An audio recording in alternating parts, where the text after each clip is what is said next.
का खरीदे के बा? एक ठो झुमका खरीद दे। अरे झुमका तो खरीद ले रही ना पिछला महीना तो खरीद दे अपना फिर से। अरे तू हो ना।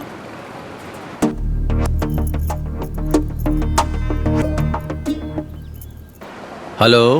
हाँ पापा। हाँ हाँ बोल बेटा। रुआ काल के काल यहाँ आई। बात का बा वो तो बतावा। रुआ पहले यहाँ आई, सब आपके पता चल गए। ओके मम्मी से बात करबू? ना मूड नहीं खे। कल हम आवतानी। का भाई? पता ना गुस्सा में लागत रहल। बाबूजी छोट मुंह बड़ बात करत तानी, अब आपे बताई।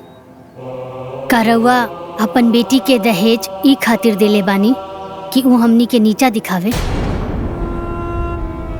हमनी के बेइज्जती करे?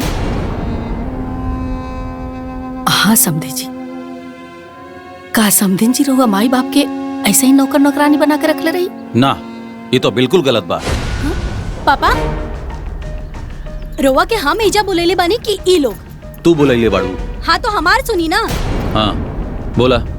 देखी पापा, हमरा ऐसा अनपढ़ और ड्रामेबाज लोगन के साथ नहीं रहे के। ई तू का कहताड़ू? देखी पापा, हम ही फैसला पहले ही कर लेले बानी, रोवा के सिर्फ बता रहल बानी। अच्छा आखिर इतना हार्ड डिसीजन तू ले लू का है? काहे कि ई लोग के साथ हम यहाँ परकटी चिड़िया की तरह नहीं रह सकत। ई लोग के हमार हर बात पे ऑब्जेक्शन बा, हम इतना लिमिटेशन में ना रहब। बेटी ये सब तोहरा खेल लगाता, ये तोहरे लाइफ के बात बा।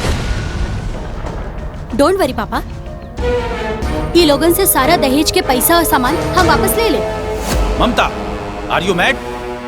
रिलैक्स पापा, देखी हम ही फैसला कर चुकल बानी और अब हमार फैसला चेंज नहीं हो सकत बस। अरे बाबू रउआ कुछ काहे बोलत नहीं की? हमरा इनका फैसला से कौनो एतराज नहीं के। पूरा लाइफ बर्बाद हो जाई। ये पागल लड़की के समझ में नहीं आवत। व्हाट लाइफ बर्बाद हो जाई?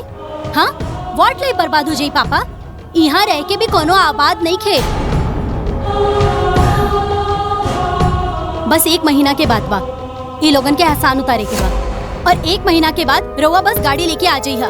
ऐसे ज्यादा बात हमके नहीं करे के बाद बस।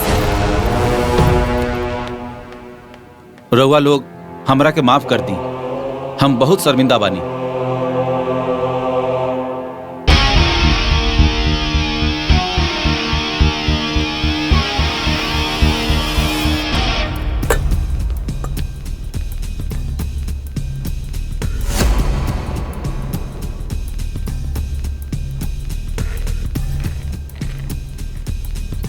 चला ठीक बा, सामान तो सब ठीक बा, कैश?